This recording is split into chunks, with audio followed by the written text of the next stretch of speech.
यशोमती मैया के नंद लाला। नारायण हरि, नारायण हरि।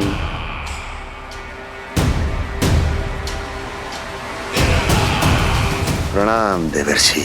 किस योजना में कितना लाभ है और कितनी हानि, यह आंकलन करते करते थक गए होंगे मथुरा नरेश। देवर्षि, आज मेरा ध्यान कैसे आ गया आपको? आप तो सदैव ही मेरे ध्यान में रहते हैं महाराज कंस। सत्य तो यह है कि मथुरा में जो भी हो रहा है मुझसे छिपा हुआ नहीं है। मैं जानता हूं कि आप किसी भी असुर को वृंदावन क्यों ना भेजें, और वो असुर कितना भी शक्तिशाली क्यों ना हो, कृष्ण का सामना नहीं कर पाता। या तो पराजय स्वीकार करके आपके पास लौट आता है, या तो फिर वीर गति को प्राप्त हो जाता है।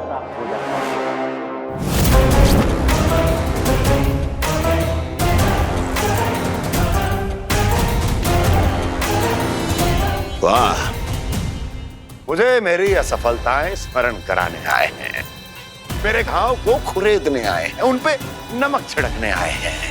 मित्र को शत्रु समझने की भूल मत कीजिए महाराज कंस। मैं तो आपकी सहायता करने आया हूं। हाँ, और मेरी सहायता।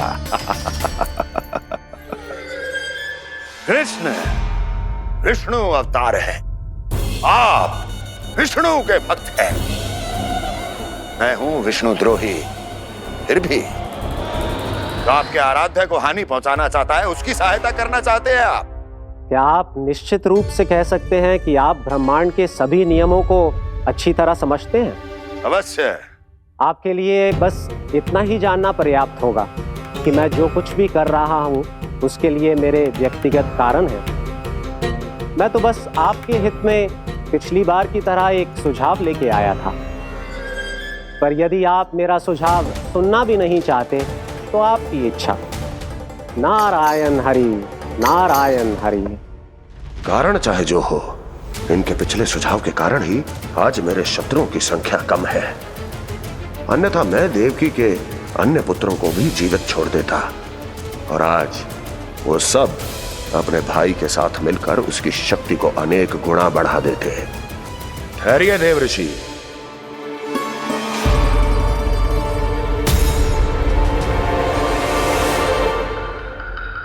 बताइए, क्या सुझाव है आपके पास? मेरे सुझाव का नाम है कालिया नाग।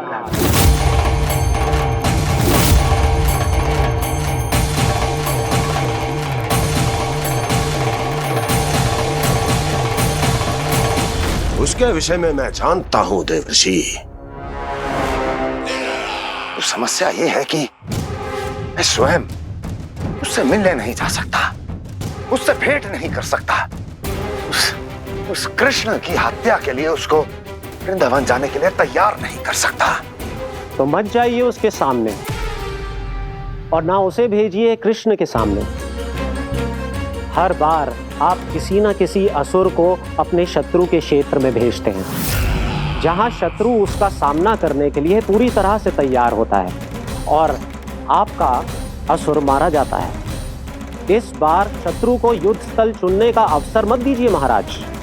इस बार योजना का जाल ऐसे बुनिए कि कृष्ण स्वयं उसके पास जाने के लिए विवश हो जाए।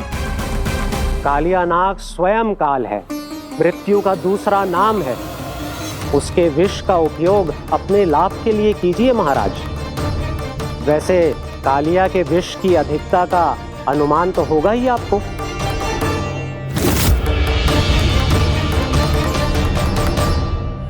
एक बार जो उसके क्षेत्र में पहुंच गया, फिर उसके विष से बचना असंभव है। उचित सुझाव है देवर्षि, उचित सुझाव है।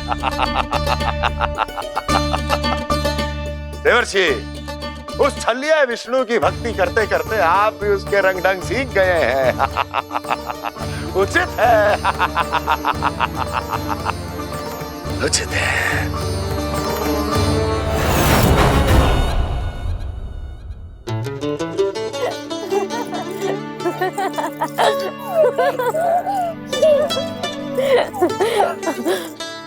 बस बस, बहुत आनंद ले लियो लल्ला। बस अब दूध पी ले। ठहर ठहर, गर्म है। जी ले पी।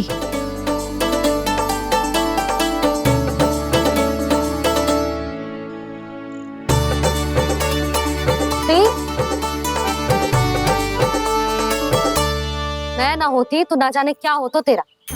अपने आप दूध भी ना पी सकते है, भावला कहीं का। आपकी इस प्रेम के लिए तो मैं धरती पे आया हूँ मैया। मैं भी यही सोच रहा हूँ यशोदा कि तुम ना होती तो मेरा क्या होता। इसी बात पे थोड़ा दूध और कजू खाने को दे दो। अरे मैं तो भूल ही गई। तनिक ठहर जाओ जी, दूध पी लेना तो आपके लिए भी कछु ले आती हूँ।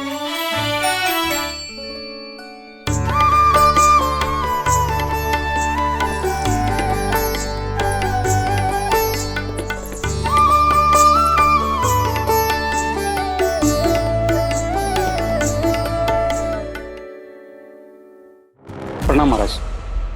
आपकी आज्ञा के अनुसार बिल्कुल वैसा ही पत्र तैयार किया है जैसा आप चाहते थे।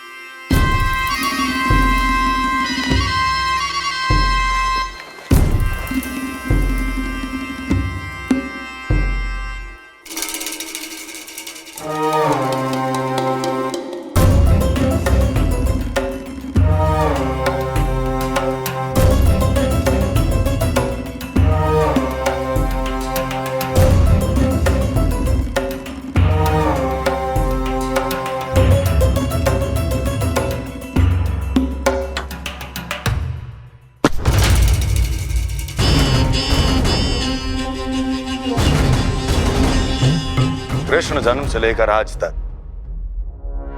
ये मेरी सबसे महत्वपूर्ण योजना है।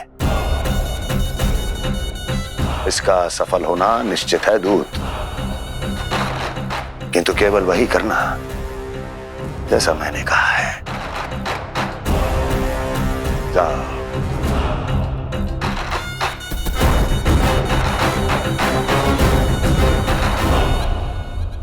कान्हा,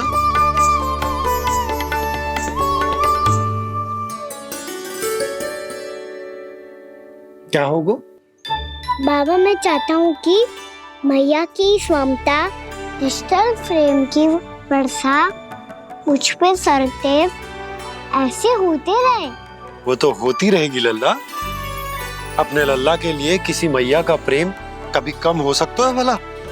नंदराज, वो मथुरा से एक दूत आयो है महाराज कंस का राजपत्र लेके।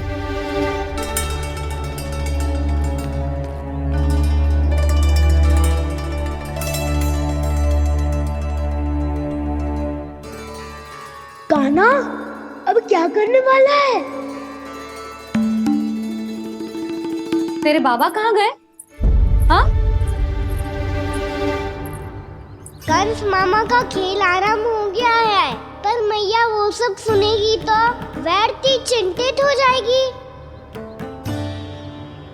बस थोड़ा बाहर गया मैया, कछु खा लिये से। बाहर इस समय? मैया क्या होगा? मैया देखो ना, पीठ पे कुछ हो रहा है। मेरा हाथ ना पकड़ो, आप करो ना। यहाँ?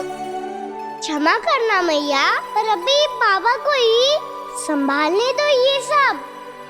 कहिए, क्या संदेश लाए हैं आप? नहीं नंदराज नहीं। महाराज कंस का आदेश है कि यह संदेश सभी गांव वालों के साथ ही पढ़ा जाए।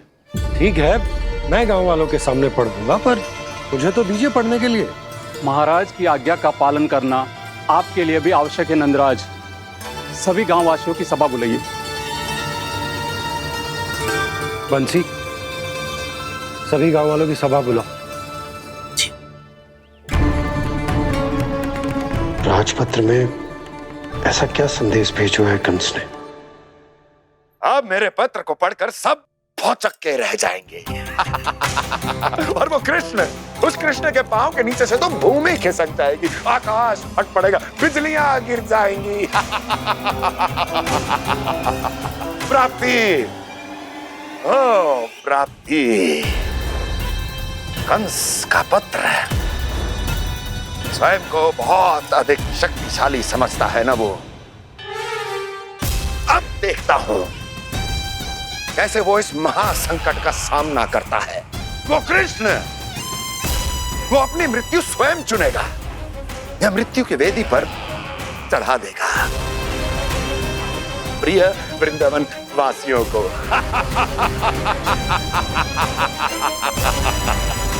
अब आएगा आनंद प्राप्ति, अब आएगा आनंद। सबको इकट्ठा करवा के ही पढ़वाएगो। अवश्य ही कोई विशेष संदेश दिया होगा कंस ने। मैं भी यही सोच रही हूँ सुलक्षणा जी, कछु ना कछु तो विशेष है, और जे हो क्या सकता है?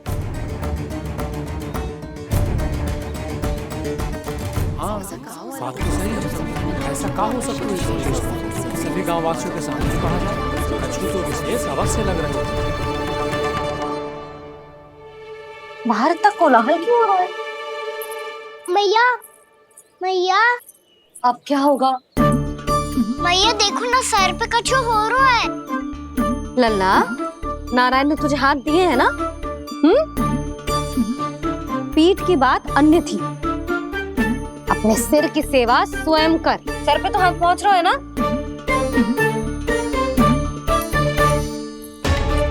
मैया सुनो ना, मैया देखो ना, तीव्र कर कछु हो रहा है। मैया देखो ना, तीव्र कछु हो रहा है।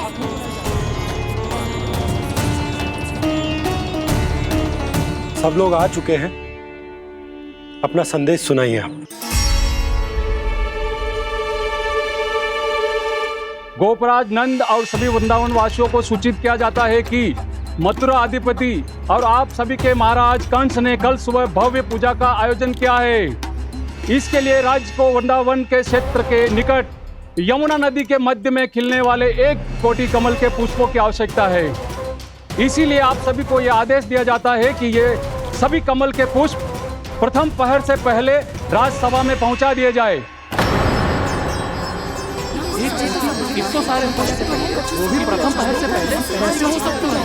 यदि आप ऐसा करने में असफल रहे तो इसे राज आज्ञा का उल्लंघन माना जाएगा और राजद्रोह के आरोप में आप सभी को कड़े से कड़ा दंड दिया जाएगा। स्मरण रहे, यदि कल की पूजा में इन 1 कोटि कमल के पुष्पों का ना पहुंचने के कारण कोई व्यवधान आया तो समस्त वृंदावन वासियों को दोषी माना जाएगा और पूरे गांव को निवासियों सहित धूल में मिला दिया जाएगा। कल प्रथम पहर तक का ही समय है आप सबके पास।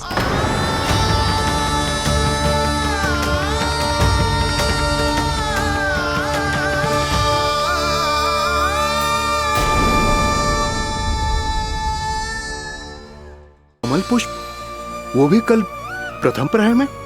ऐसे कैसे संभव है? और कोई साधारण पुष्प ना, यमुना नदी के मध्य खिलने वाले विशेष कमल के फूल चाहिए उन्हें। लेकिन यमुना नदी में तो कालिया नाग ने विष घोल के रखा है, तो फिर कैसे हो पाएगा? यह संभव है।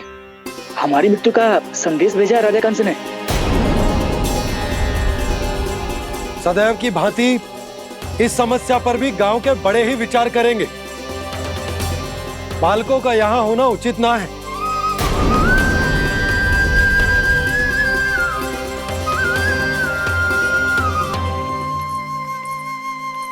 लल्ला, ले जे गेंद ले, जा अपने सखाओं के साथ खेल।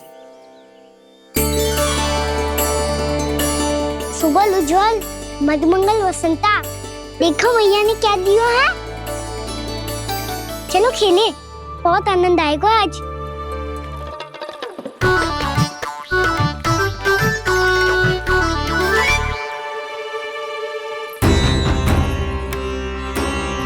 भानु, बंसी, जाओ और शीघ्र ही वो घेरे का कार्य समाप्त करो।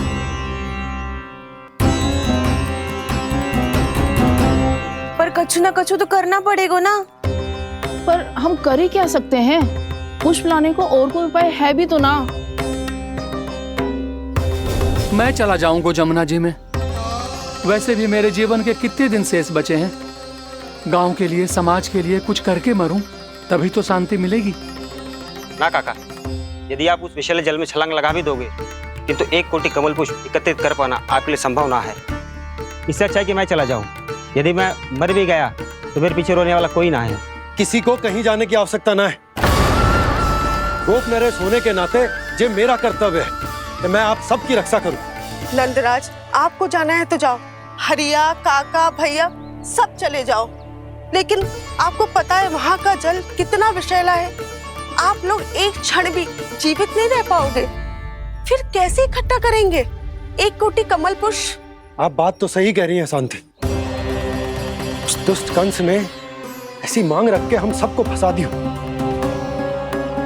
हम में से कोई भी क्यों ना चला जाए और इस संकट का समाधान ना निकले को। कान्हा, बताना कौन सा खेल खेलें? गेंद पकड़ खेलते हैं। पर एक बात सुन लो सब, कोई भी तीव्र गति से ना फेंकेगा गेंद को। भैया ने फ्रेम बनाई है मेरे लिए। सब तैयार हो?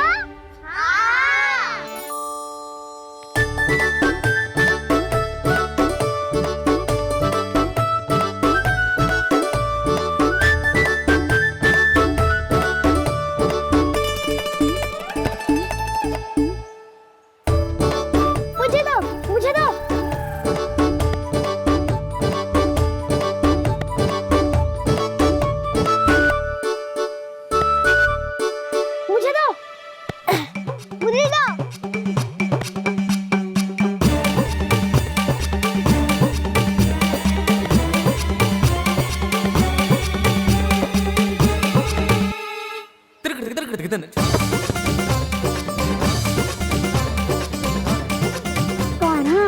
इतनी धीरे से फेंकेगो तो कैसे आनंद आएगो?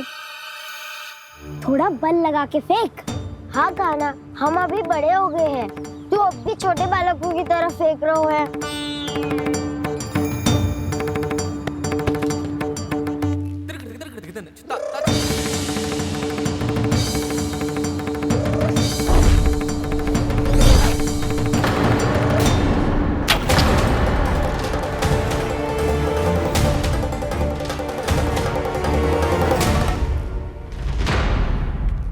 दीदी जी क्या करो कान्हा?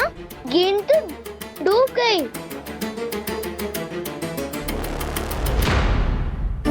अच्छा, तो ये सब इसकी योजना का भाग था ताकि ये कालिया का सामना कर पाए। तुम सबने तो कही थी तीव्र गति से फेंको। देखो फिकवा दी ना मेरी गेम। मुझसे नदी में। अब मुझे जाके लानी पड़ेगी। रुक जा कान्हा।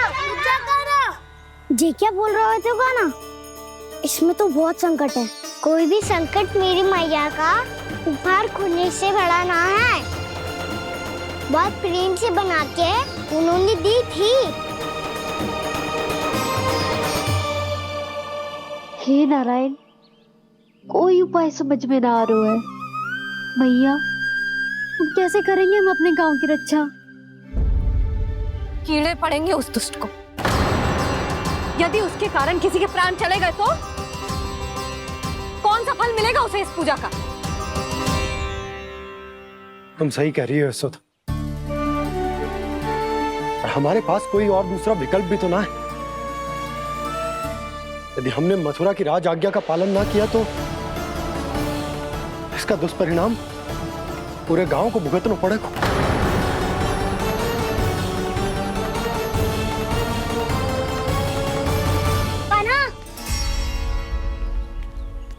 तुम्हें पता है कि तू भगवान है, दिव्य है, बहुत शक्ति है तुझमें। पर फिर भी हम तुझे विषैले जल में ना जाने दे सकते। कुछ होगा तो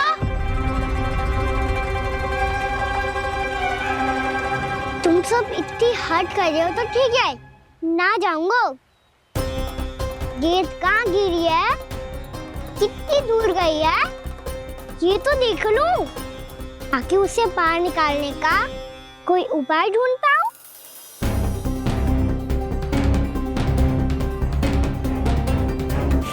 हाँ।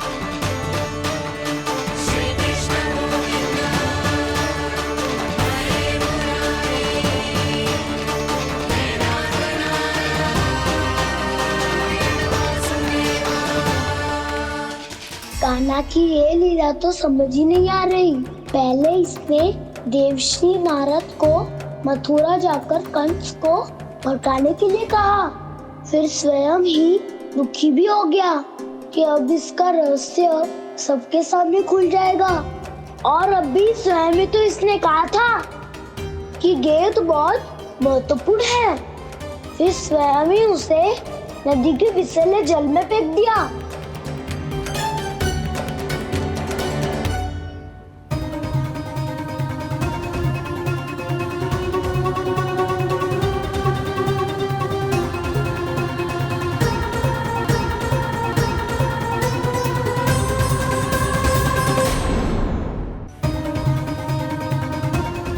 कान्हा, तू ऊपर क्यों चढ़ रहा है?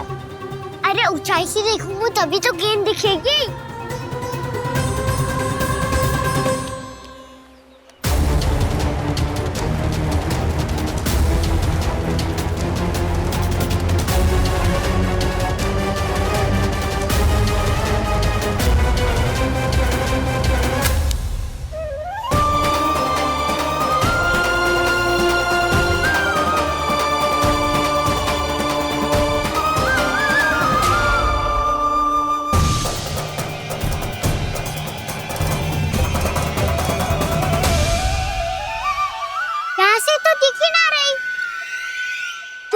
वहीं से फेंकी थी ना? ना, वहाँ से फेंकी थी। कहाँ से? नहीं कहना वहाँ से। समझ ना आ रहा, ठीक बताना कहाँ से फेंकी थी?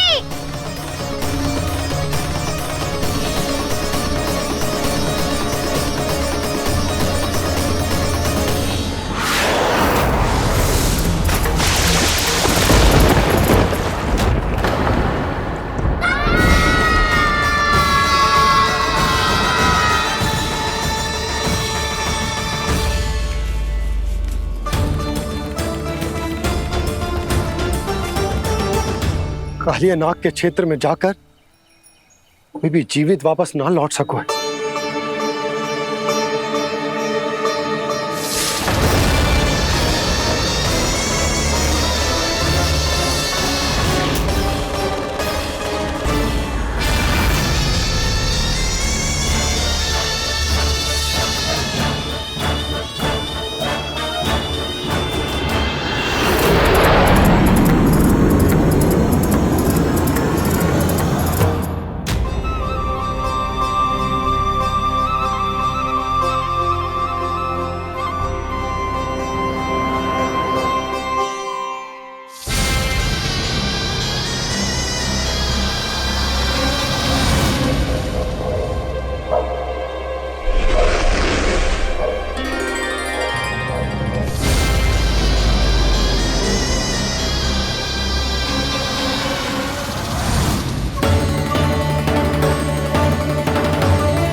क्या किया कान्हा ने? कालिया नाग तो उसे देखते ही निकल जाएगा।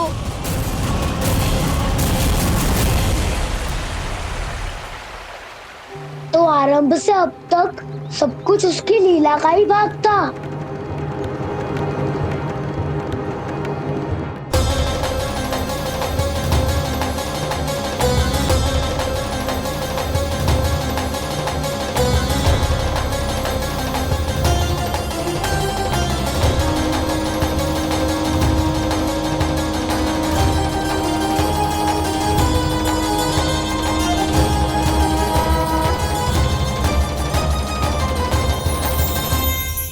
इतना सुंदर रूप, मनमोहने वाली मुस्कान, अद्भुत तेज और भगवान जैसी दिव्यता। कौन हो तुम? हाँ, तुम्हें देखकर तो हम सब सम्मोहित ही हो गए।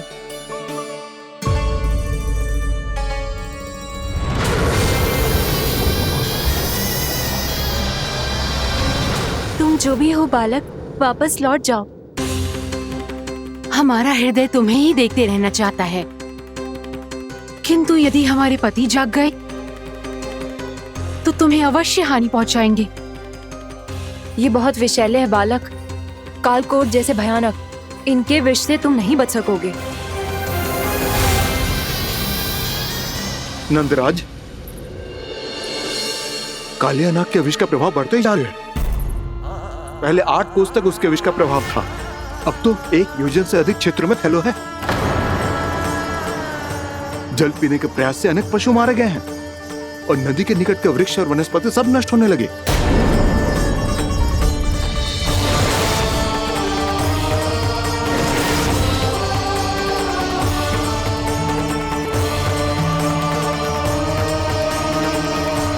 इनके विष की तीव्रता इतनी अधिक है बालक कि इनके संपर्क में आने वाले को तड़पने का भी अवसर नहीं मिलता।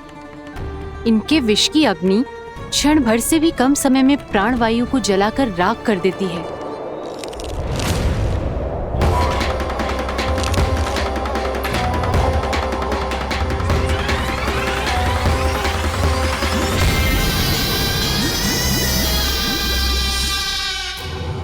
तब तो समस्या और भी गंभीर हो जाएगी।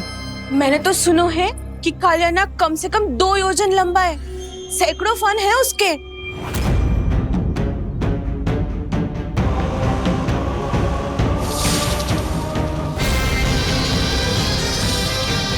इसका अर्थ तो ये है कि हम दोनों ओर से फंस गए। एक और कंस को 1 कोटि कमल पुष्प देने जो कि कालिया नाग के क्षेत्र में पड़ते, और दूसरी ओर उस कालिया नाग का विष यमुना जी के क्षेत्र में बढ़ता ही जा रहा। इसके कारण हम ही नहीं, निर्दोष पशु पक्षी भी संकट में। इन दोनों समस्याओं का एक ही समाधान है, उस कालिया नाग का सामना करना। और ये ना समझ आ रहा कि हम ये करेंगे कैसे, क्योंकि ये बात साधारण मनुष्य के बस की ना है। हमारे लिए ये असंभव है।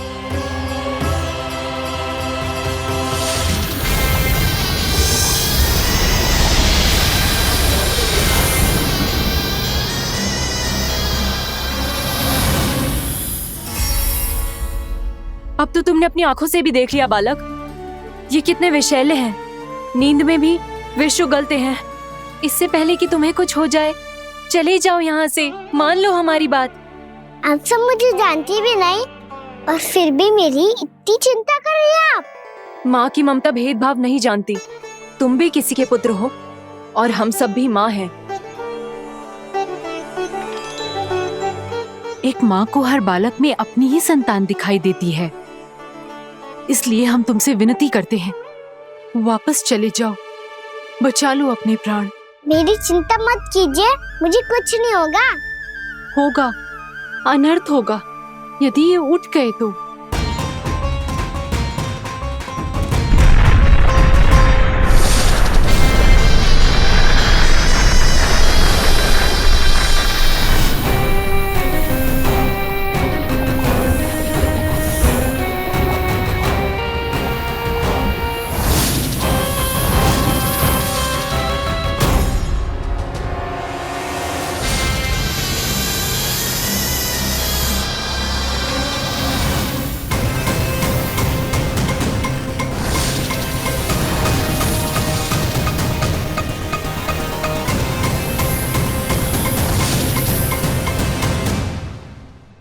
सामने होते हुए भी अपने इश्क को केवल वही देख सकता है जो अपना अभिमान त्याग चुका हो। पर पूर्व जन्म में मेरा भक्त होने के नाते मेरा सत्य स्वरूप देख पाने में मुझे इसकी सहायता करनी चाहिए।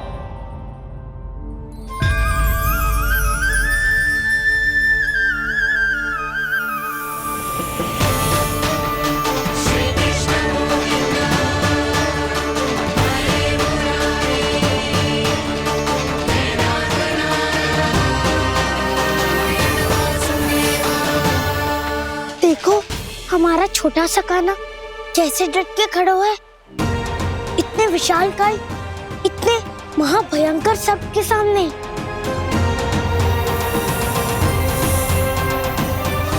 ये कोई भगवान नहीं है जो इसके सामने हाथ जोड़ रही हो तुम सब।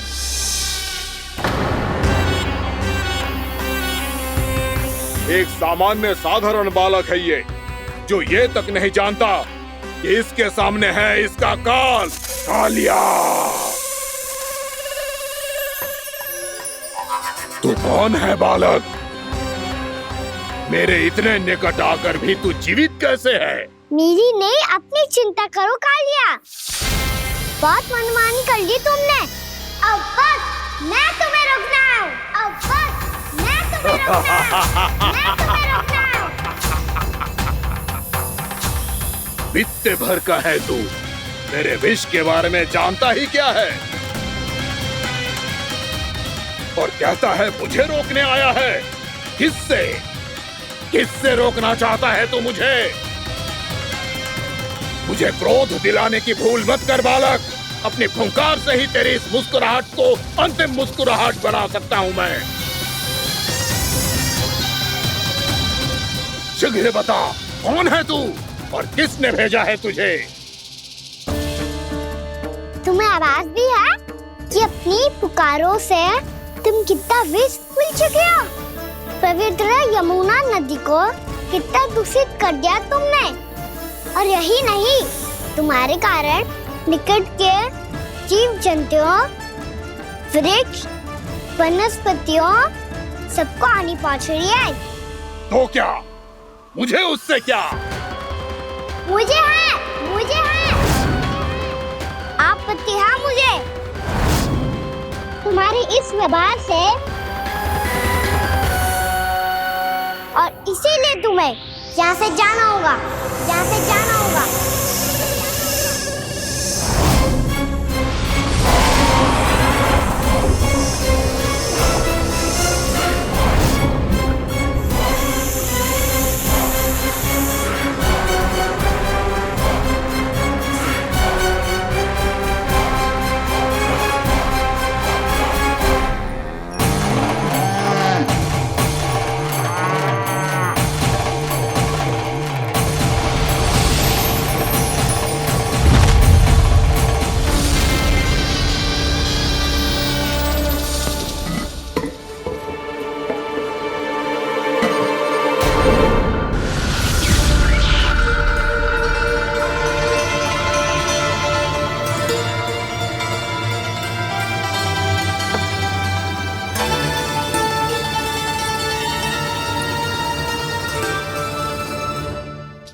मुझे आदेश देने का साहस भी कैसे किया तूने? इस क्षेत्र को मैंने अपना राज्य बनाया है, मेरा परिवार रहता है यहाँ, और तू मुझे यहाँ से जाने के लिए कह रहा है? हाँ, क्योंकि तुम्हारे यहाँ रहने के कारण अन्य जीवों को हानि हो रही है, और मैं ऐसा नहीं होने दे सकता। मैं तो बस वही कर रहा हूँ जो एक सर्प का स्वभाव है। विष फैलाना स्वाभाविक है मेरे लिए, इसलिए मुझे चुनौती मत दे बालक। चुनौती तो मैं दे चुका हूँ कालिया। अब तो बस तुम्हें स्वीकार करनी है।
अपनी भूल को पहचानो कालिया। तुम जो कर रहे हो वो अनुचित है।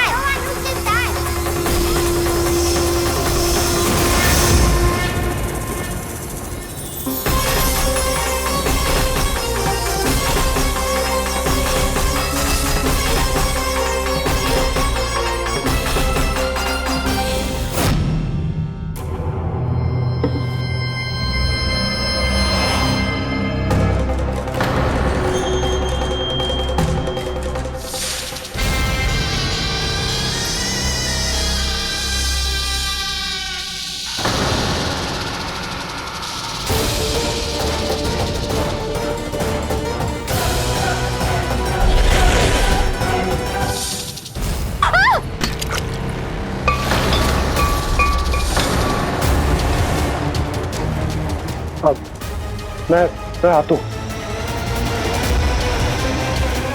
क्या हो गया सुधा?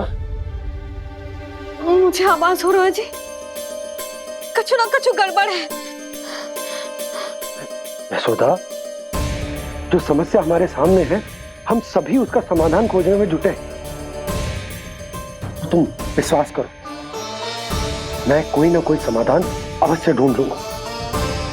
हम कैसे भी करके वो कमल के पुष्प उस कंस तक पहुंचा देंगे।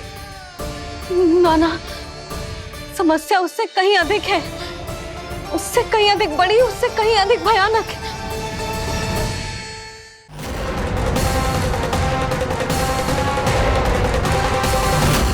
विस्की ये बूंद से ही सबके प्राण चले जाते हैं। इसने तो विस्की धारियां फेंकी है खाना पे। कान्हा कैसे बच्चे को अधिक विष से? इसका विष तो क्या, ये सर स्वयं भी छू तक नहीं पाएगा हमारे कान्हा को।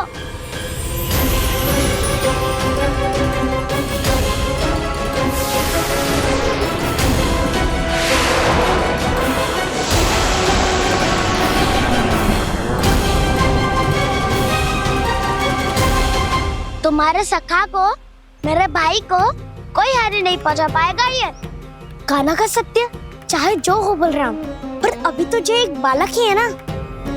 देखो कैसे विष के कारण स्थिर हो गया है।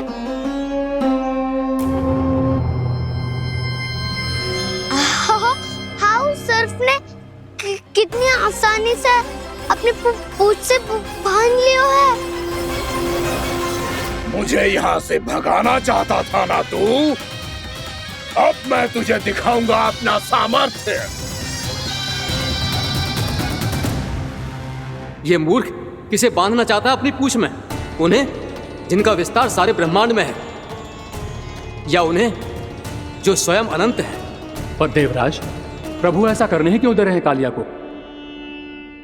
आप सब भूल रहे हैं देवगण, कालिया पूर्व जन्म में प्रभु का बहुत बड़ा भक्त था। उसी भक्ति का फल मिल रहा है अब इसे। वैसे भी भक्तों के मन का भाव सबल हो तो भगवान तो सहज ही बंध जाते हैं।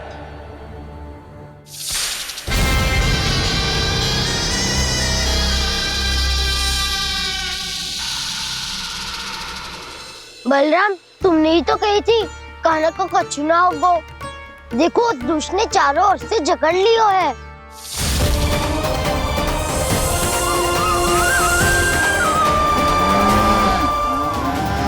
ये क्या कह रही हो तुम? जसोदा जी, क्या हुआ? घबरा क्यों रही हो आप? सुलक्षणा, मुझे आभास हो रहा है कुछ बहुत बड़ी अनहोनी हो गई है। नंदराज, नंदराज, नंदराज!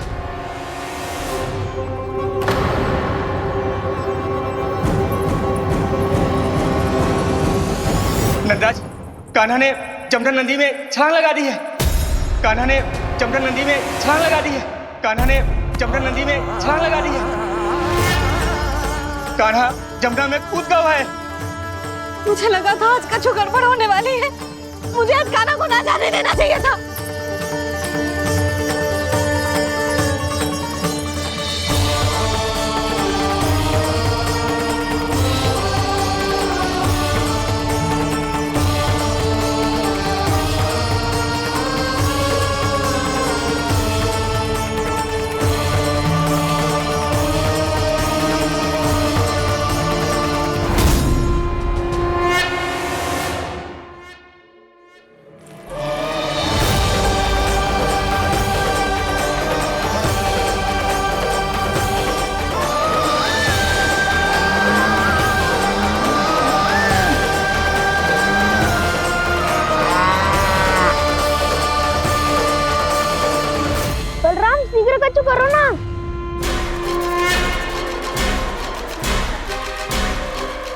कुछ भी करो पर कान्हा को बचाओ।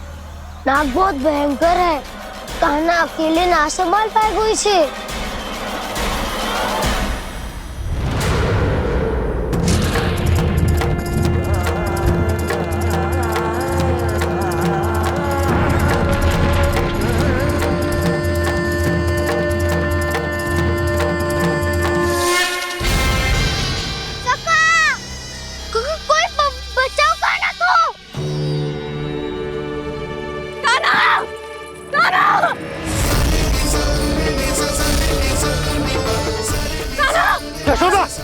यशोदा रुको। छोड़ दो मुझे, प्लीज छोड़ दो मुझे। जीजी संभालो, बावली हो गई है। जीजी संभालो। कान्हा, कान्हा।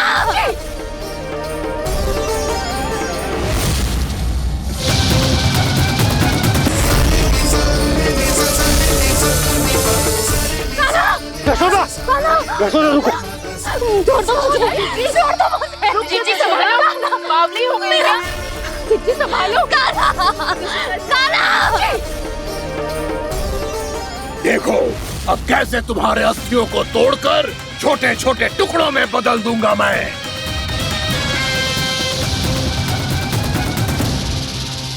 अगर जी आप जाओगी तो आप भी फंस जाओगी।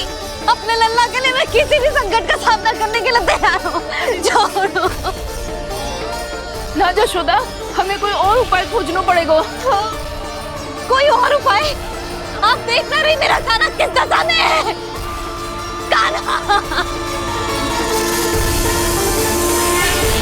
मैया के वश में नहीं है, नहीं तो ये अपने लल्ला के लिए साक्षात काल का भी सामना कर ले। ये तो केवल कालिया नाग है। हे नागराज, आप मेरे प्राण ले लो पर कान्हा को छोड़ दो। ना नागराज, आप मेरे प्राण ले लो, मैं विरोध भी ना करूंगी। ना नागराज, आप मुझे मार दो पर मेरे कान्हा को छोड़ दो। ना ना ना ना नागराज, मेरे प्राण ले लो, हमारे कान्हा से क्या शत्रुता है आपकी। प्रभु के लिए जो प्रेम यशोदा मैया के हृदय में है, वही इन सभी गोपियों के हृदय में भी है।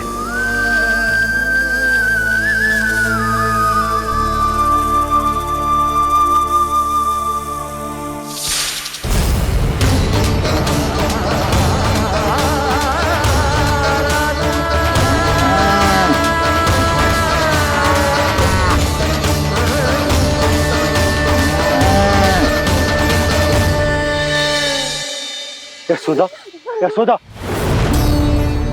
देखो इन गोपियों को, इन गैयाओं को, इन सब के मन में भी तुम्हारी भांति ही ममता भरी हुई। वो सब भी कान्हा से उतना ही प्रेम और स्नेह करती है, उतनी ही ममता से भरी हुई है जितनी कि तुम। तो तुम ही सोचो, जिसके साथ इतनी ममता और इतना स्नेह, इतना प्रेम, उसका कोई क्या कर सकता है? उस कालिया नाग का विष इस सब आशीर्वादों के सामने कछु न है। कछु करो जी, उसे बोलो वो मेरे प्राण ले दे, मेरे कान्हा को छोड़ दे। यशोदा,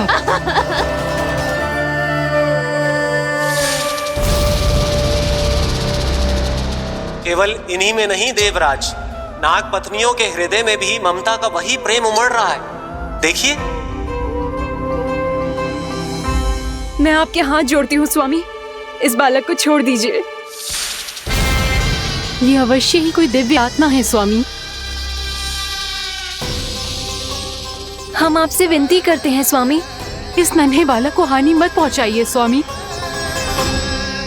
मेरी पत्नियां मेरे ही शत्रु के लिए विनती कर रही हैं।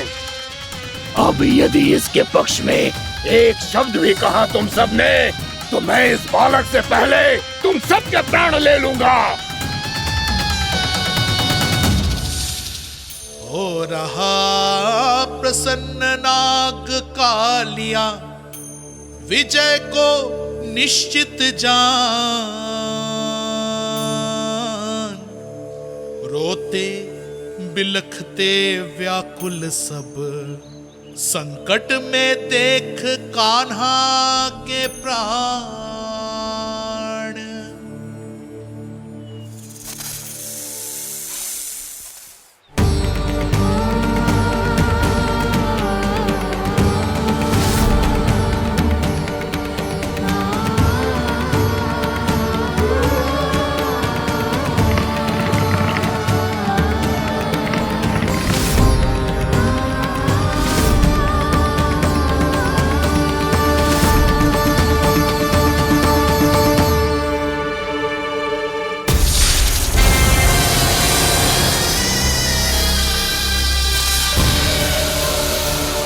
कुछ करो जी, मेरे लल्ला को बचा लो, कोई तो कुछ करो।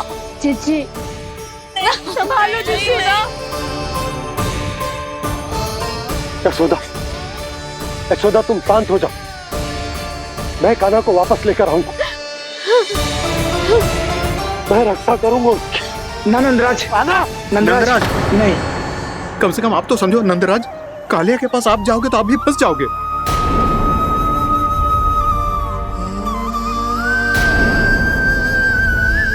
बलराम, तेरा भाई इतनी भीषण संकट में है और तुझे जरा भी दुख ना हो रहा?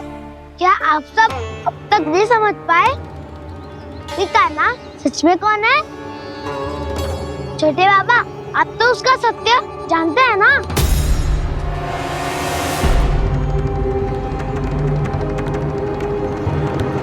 मानता हूँ कि आप सब कान्हा के रहस्य के बारे में नहीं जानते, पर क्या उसके जन्म से आज तक घटी एक से बढ़कर एक विचित्र घटनाओं को भी भूल गए हैं आप सब? भूल गए हैं कि कैसी पूतना जैसी राक्षसी उसका कुछ बिगाड़ नहीं पाई, कैसे तरनावती जैसा भयानक राक्षस उसे एक खरोच भी नहीं दे पाया था।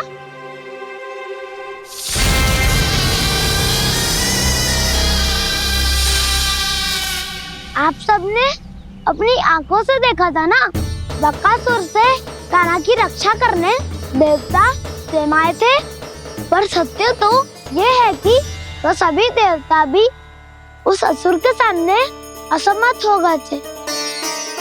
तब कान्हा ने बहुत ही आसानी से उस भयंकर असुर का वध किया था, एक ही बार में धराशायी कर दिया था उसे। तो आप सभी सोचिए, बार बार ऐसे असाधारण कार्य करने वाला बालक साधारण कैसे हो सकता है? अब तो आरंभ से ही सारा सत्य जानते हैं छोटे बाबा। रहस्य छुपाने में सदैव कान्हा की सहायता करते आए आप, और आज आप स्वयं ही उसके सत्य को भूल रहे हैं। और तुम सब भी तो जानते हो कान्हा की शक्तियों के बारे में, तो क्या तनिक भी विश्वास ना है अपने सखा पे? बलराम जी, तू क्या कह रहे है? मैंने जो कहा उसका एक एक शब्द सत्य है छोटी माँ। यदि प्रभु की इच्छा हुई तभी कुछ ही क्षणों में सब कुछ अपनी आंखों से स्वयं अनुभव कर लेंगे आप।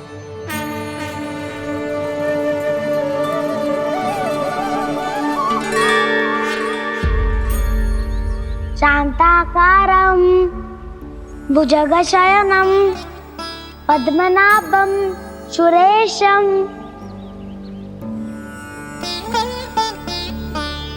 विश्वाधारं गगनसदृशं मेघवर्णं शुभांगं लक्ष्मीकान्तं कमलनयनं योगी वीरध्यानगम्यं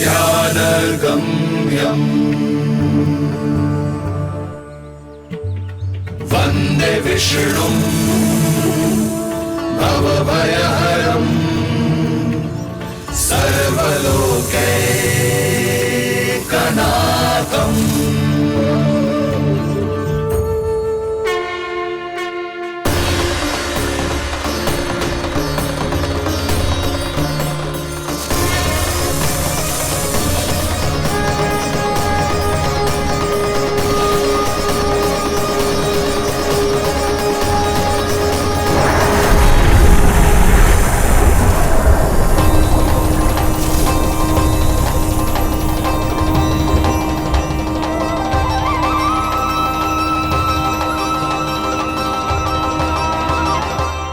तुझे क्या लगता है बालक कि तू मेरी जकड़ से निकल गया तो अब बच जाएगा तू?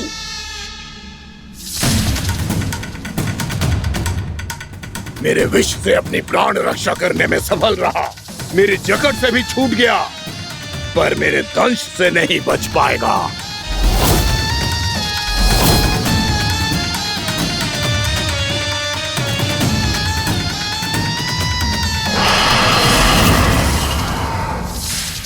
अब भय से भाग रहा है, पर मैं तुझे मृत्यु देकर रहूंगा।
मेरा नन्हा सा कान्हा कितनी देर भाग पाएगा?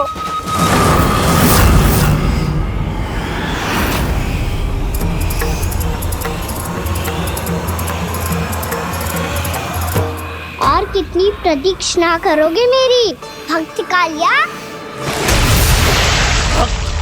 भक्त नहीं, काल हूँ मैं तेरा। जब अहंकार का मुकुट बुद्धि को ढक लेता है तो भक्त अपने भगवान को भी नहीं पहचान पाता। व्यर्थ की पहेली में मत उलझा बालक, ना मैं भक्त हूँ और ना तू भगवान।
जिसके लिए इतने व्याकुल हो रहे थे, उसे छूकर कालिया नाग का हलाहल जैसा विष भी चरणामृत बन गया है और यमुना जी के जल में फैल चुके विष के प्रभाव को भी नष्ट कर रहा है।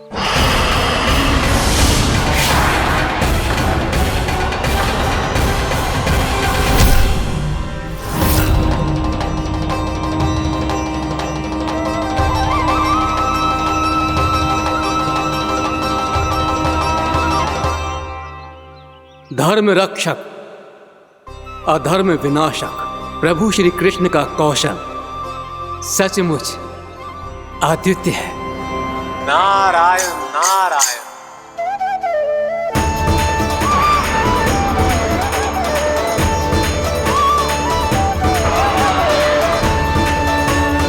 मेरा भार तुम्हारे भीतर के अहंकार का प्रतीक है कालिया।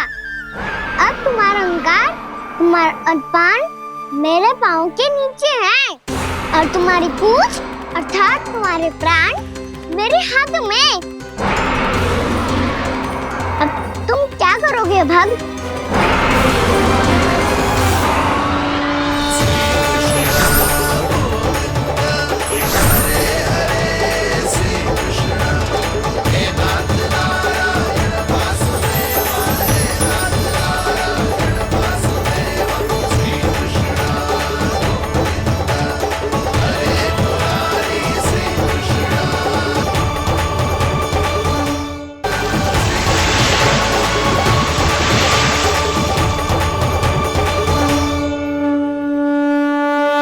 प्रभु, भले ये आपको पहचानने में असमर्थ हो, पर हम सब ने आपको पहचान लिया है। हाँ प्रभु, एक भक्त होने के नाते और एक अर्धांगिनी और माँ होने के नाते मैं आपसे इनके प्राणों की भिक्षा मांगती हूँ। अपनी कृपा दिखाइए और इन्हें क्षमा कर दीजिए। आपके लिए मित्र और शत्रु में कोई अंतर नहीं प्रभु। उसी तरह आपकी कृपा और दंड में भी कोई अंतर नहीं। दोनों दया ही तो हैं, अकारण ही किसी को प्राप्त नहीं होती। हमें विश्वास है कि हमारे पति को मिला ये दंड कोई अभिशाप नहीं है, आपका वरदान है।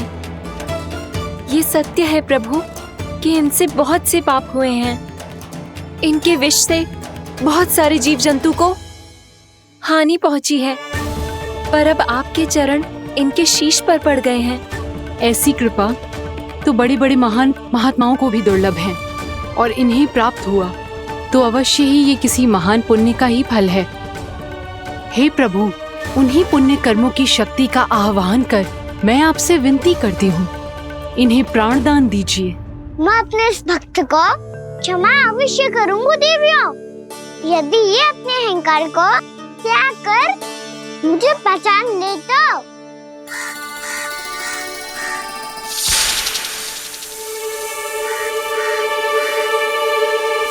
मैं तुम्हें श्राप देता हूँ, जितनी विषैली तुम्हारी जिह्वा है उतने ही विषैले सर्प बन जाओ तुम।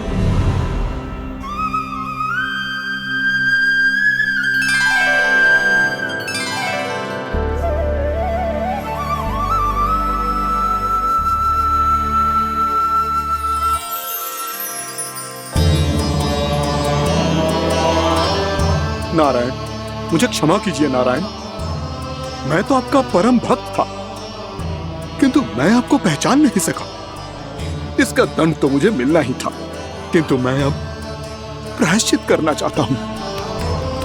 इसके लिए यदि आप मेरे प्राण भी ले लेंगे तो भी मुझे कोई दुख नहीं होगा। मैं अपना जीवन, मृत्यु और अपना अस्तित्व सब कुछ आपको समर्पित करता हूं। मैं तुम्हारे क्रोध के कारण श्राप मिला, जिसे विशाल सर्प के रूप में तुम्हारा जन्म हुआ, और सर्प का तो स्वभाव है विष फैलाना। इसीलिए तुम्हें दंड नहीं दूंगा। मैं सिर्फ सभी अपराधों का पश्चाताप कर लिया, इसीलिए मैं तुम्हें क्षमा करता हूँ कालिया।